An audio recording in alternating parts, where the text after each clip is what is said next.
When you mention 3D stealth gaming, a lot of people instantly get hyped over Metal Gear Solid, but rarely remember what Thief did for the stealth gaming genre and 3D gaming in general. With the release of the dark, gritty Thief reboot, we thought it would be time for a little history lesson on one of the most subtly influential game series ever created.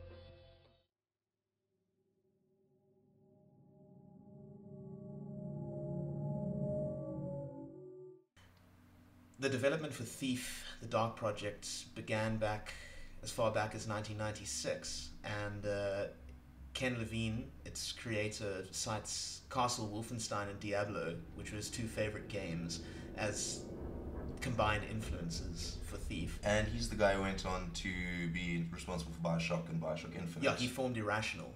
Who have since closed down. Yeah, there's a trend with Thief. You'll see there's a trend with Thief. It's some sort of curse, so let's hope Eidos Montreal don't go down.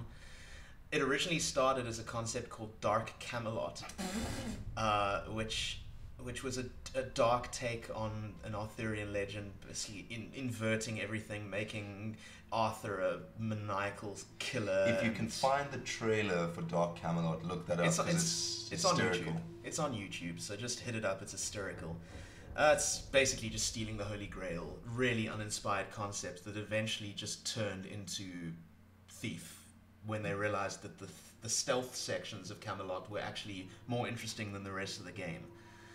So the development began properly in 1997, in May, until Looking Glass developed major financial problems. 1997 hit and they lost all their money. Great. The Austin branch ended up closing, and ironically, half the team went on to make Deus Ex. As Ironstorm. As Ironstorm. Okay. John Romero got hold of them and went, "You're mine now," and Deus Ex came out, so that's a win.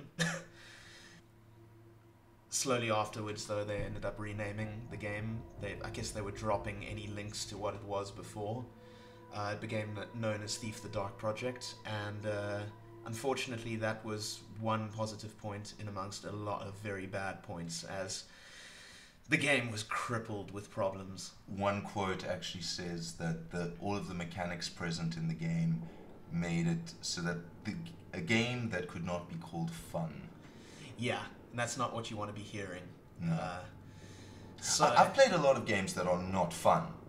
Yeah, but then they could be interesting as well. So I think at this point there was a problem that everything was just falling apart and their concept was just dreadful. But 3 months before their proposed release date, through a storm of stress, most of the problems were resolved, and the team then became convinced that, quote unquote, Thief did not stink. Hooray! Through the same time, 2 major stealth games were released while Thief was busy changing the outlook on gaming. Commandos Behind Enemy Lines was released, and the Metal Gear Solid, which was huge. Genre-defining at the time, but basically beaten to it by Thief. Thief beat them, yeah. Conceptually, not on release date, though. Well, what really matters at the end of the day, you know? Well, yeah, we'll judge that when the new Thief is being played, and we can compare it to the new Metal Gear. Thief became the first PC FPS game after Doom and Quake and all of that that actively promoted staying away from enemies. Yeah, if you see an enemy, don't kill him. Yeah, sneak around him. That was game changing at the time. Excuse the pun. And it also ended up becoming the first game that used sound properly. Sound bounced off 3D space. It doesn't just travel in a linear form and stop. It went down corridors and alerted guards. So a lot of elements that are being used in modern gaming were present in Thief. So it's, genre defining. The story, being a unique tale, it's basically a steampunk story. Before steampunk was even popular. Before it was a thing. Exactly. Thief takes place in a place that's just called The City, and it's a weird blend between Middle Ages and the Industrial Revolution. I guess that's the lead off from Dark Camelot still being there, but they added a slight bit of magic to it. It's a weird mishmash. The city has 3 warring factions: the Keepers, and then 2 religious sects, the Pagans and the Order of the Hammer. And you end up being cast as a little thief named Garrett, who is caught in amongst all of this nastiness happening in the city, and all you want to do is steal stuff. You're an unwilling hero, basically. So yeah, Thief went on to be Looking Glass's most successful game by May of 2000. Sold more than 500,000 copies. And this is a company that made Ultima Underworld, you know, so this game surpassed that. So for the time, 500,000 copies, not much now. But still pretty good. In the realm of 1997 in gaming, this was before games were of movie-like, you know, status. Before gaming had really entered the mainstream. Yeah. It was making waves.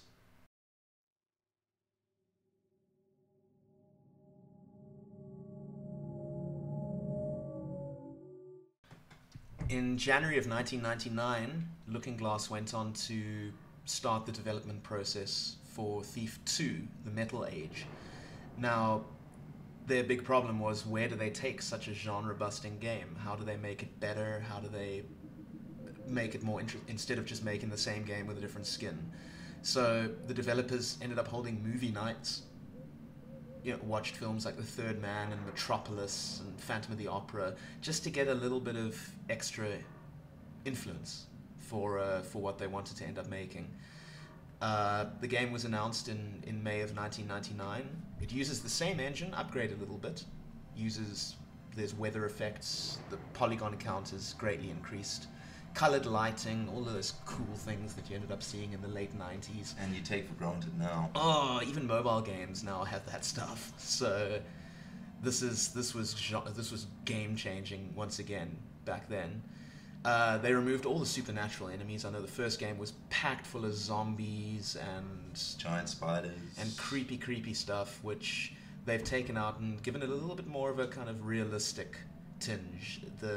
A lot of the fighting from the original game, which was a little hokey, was removed, and the game base is basically 100% stealth.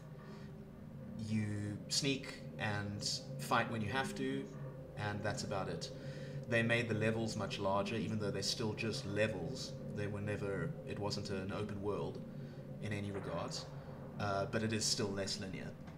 The game received relatively good reviews, considering it's a sequel to a game that probably didn't expect to get a sequel. The game AI was groundbreaking at the time. People were remarking about how human it was, and it was also praised really highly for getting rid of all the supernatural stuff, because I think realism trumped it.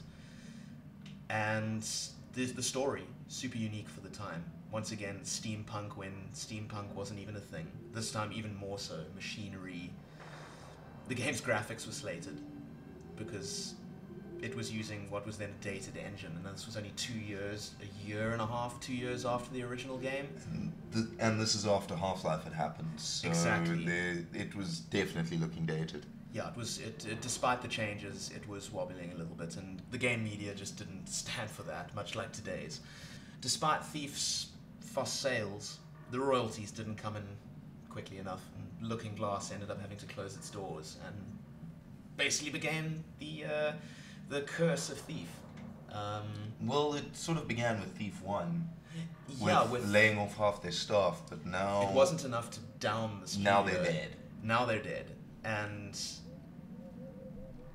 this was their final game, and it's a legacy that still stands to today. Most people don't even know who Looking Glass Studios were, let alone what they did, and this stands as their crowning glory, Thief 1 and 2.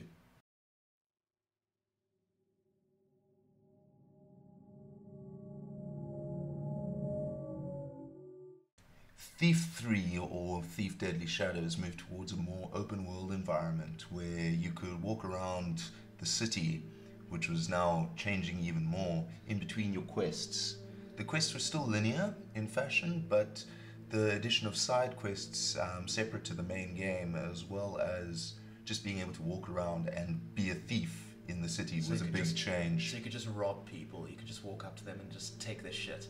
Yeah, as you can do in most open world games now. Yeah. Your Skyrims, your Assassin's Creeds. But the difference is this was made in 2004. Exactly. The game was made by Ironstorm, which is ironic considering that they were the guys originally laid off from Looking Glass. Sweet revenge.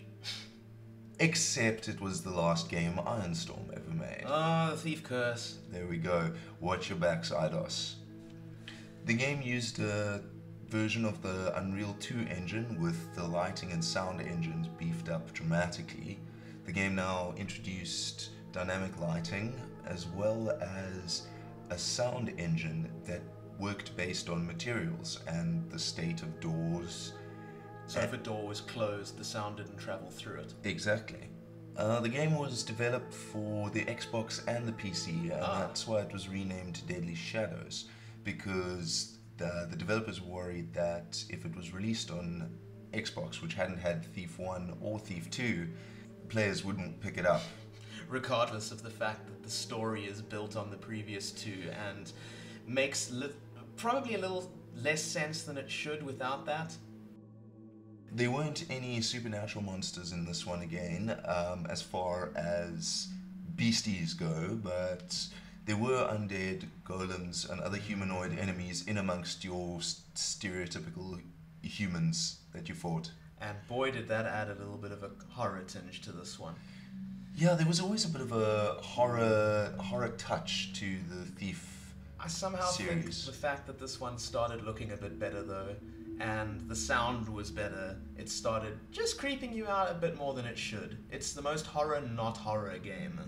Due to less than stellar reviews, the possibility of Deadly Shadows getting a sequel disappeared completely.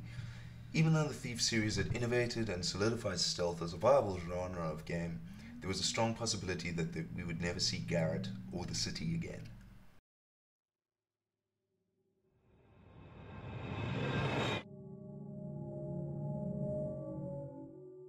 "2014 marks the return of Garrett in the city, this time brought to life like never before.